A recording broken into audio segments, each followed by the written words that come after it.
안전한 농업, 안전한 농촌. 농업인들의 건강과 안전을 책임지는 여러분, 안전농업하세요에 신나요? 시원하다.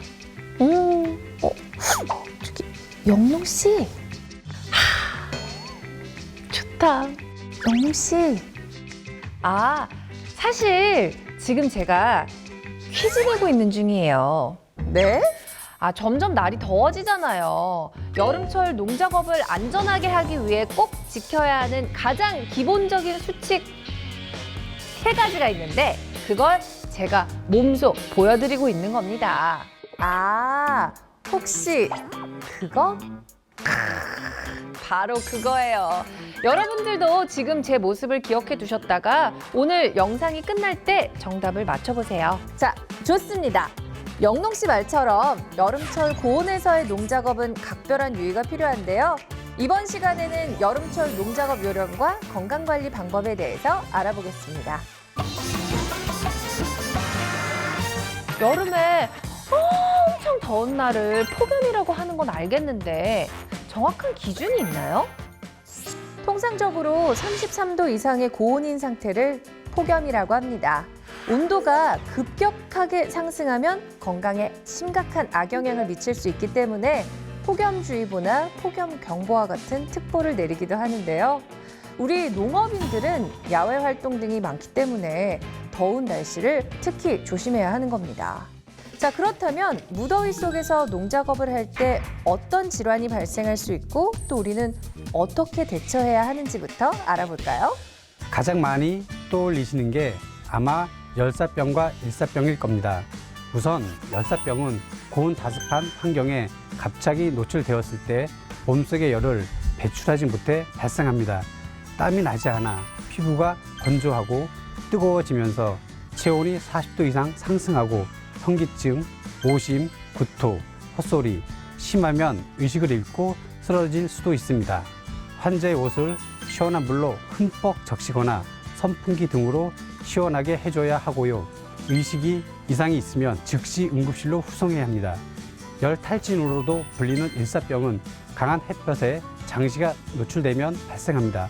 체온은 정상이거나 40도까지 상승하고 땀을 극도로 많이 흘려 극심한 무력감과 피로감을 느끼게 되죠. 현기증, 구토 등도 대표적인 증상입니다. 이럴 때는 서늘한 장소로 옮겨 안정을 취하게 하고 0.1%의 식염수를 공급해야 합니다.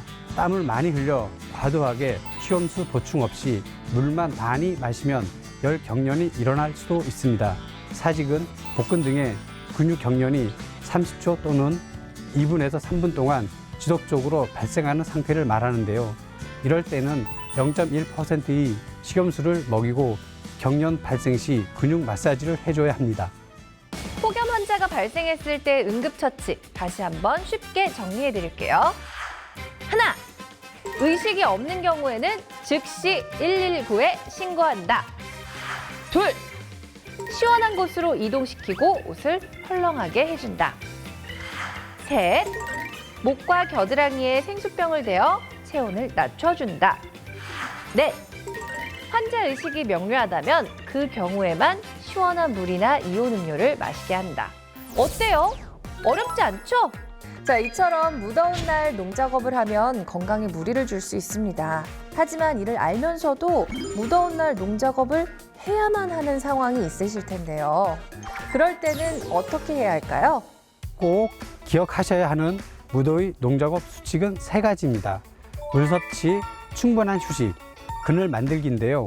구체적으로 살펴보면 시간당 10분에서 15분씩 휴식 시간을 짧게 자주 가지는 게 좋고 목이 마르지 않더라도 15분 간격으로 시원한 물도 자주 섭취해 주십시오. 몸에 이상을 느끼면 그 즉시 그늘이 있는 시원한 장소로 이동해 휴식을 취해야 합니다. 또 혼자 작업하기보다 2인 1조로 움직이는 게 안전합니다. 하우스나 축사와 같은 시설물에서 작업할 때는 창문을 개방하고 선풍기 등을 활용해 지속적으로 환기시켜야 하고요. 천장에 물 분무 장치를 설치해 복사열을 방지하고 비닐하우스에는 차광시설과 순막시설 등을 설치해야 합니다. 농작업을 해야만 하는 상황이더라도 가장 더운 시간대인 낮 12시부터 오후 5시 사이에는 반드시 작업을 중단해 주십시오. 또 고령 농업인은 폭염에 취약하므로 무리한 작업은 피하셔야 합니다. 사람이 실제로 느끼는 더위의 정도를 수치로 표현한 것을 더위 체감지수라고 하는데요. 5월부터 9월까지 기상청 홈페이지에 들어가면 확인할 수 있어요. 농촌의 경우 더위 체감지수가 30 이상이면 온열 질환이 발생할 확률이 매우 높다는 뜻이니까 이때는 농작업 활동을 멈추고 시원한 곳에서 휴식을 취해주세요. 네, 여름철에는 폭염 말고도 조심해야 하는 게 한 가지 더 있습니다. 바로 자외선인데요. 자외선은 비타민 D 합성이나 살균 작용처럼 우리들에게 이로움을 주지만 장시간 노출되면 각종 질환을 일으키기도 합니다. 그렇다면 야외 활동이 많은 우리 농업인들은 어떻게 해야 하는지 자외선에 대응하는 방법 함께 알아볼까요? 대부분의 농업인들은 직사광선이나 자외선에 직접 노출되어 있고 이 중 35%는 장시간 노출되어 있습니다. 자외선은 피부 노화나 피부암, 백내장 등의 질환을 일으키기도 하는데 문제는 이를 차단하기 위해 노력하지 않는 농업인도 20% 가까이 된다는 것입니다. 자외선에 대응하는 가장 좋은 방법은 차단입니다. 오전 10시부터 오후 3시까지는 자외선 조사량이 최대이므로 웬만하면 햇빛 노출을 차단하는 게 좋고요. 챙이 넓은 모자, 긴팔 셔츠와 바지, 선글라스 등으로 직사광선을 막는 게 중요합니다. 옷으로 가려지지 않는 모든 피부 면에는 자외선 차단제를 발라줘야 하는데 이때 2시간마다 덧발라야 효과를 볼 수 있습니다.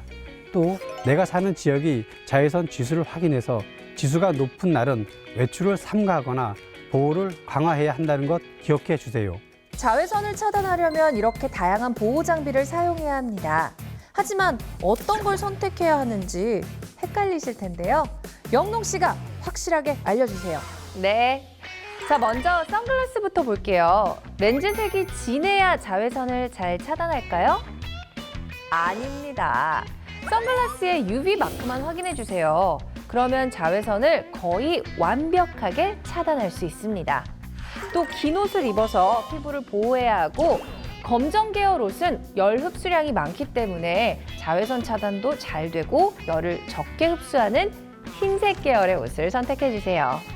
마지막으로 자외선 차단제는 자외선 차단 지수가 최소 15 이상인 것을 바르는 게 좋습니다. 여러분, 영농 씨가 처음에 냈던 퀴즈 이제 눈치채셨나요? 영농 씨, 정답이 뭐죠? 바로 물, 휴식, 그늘입니다. 충분한 물 섭취와 그늘에서의 휴식, 누구나 알고 있는 불볕더위를 이겨내는 방법이 농업인들이 지켜야 할 기본 수칙인 것이죠. 농작업 현장은 작업자보다 작물과 가축의 생육이 우선일 때가 많을 겁니다. 하지만 폭염이 왔을 때만큼은 농사보다 사람이 먼저라는 생각을 가지고 무리하지 않는 건강한 여름 나시길 바랍니다. 폭염과 자외선에 대응하는 방법 꼭 지켜주시고요. 다음 이 시간에도 농업인분들께 꼭 필요한 이야기 들고 저와 영농 씨가 찾아오겠습니다. 그럼 그때까지 안전 농업 안녕.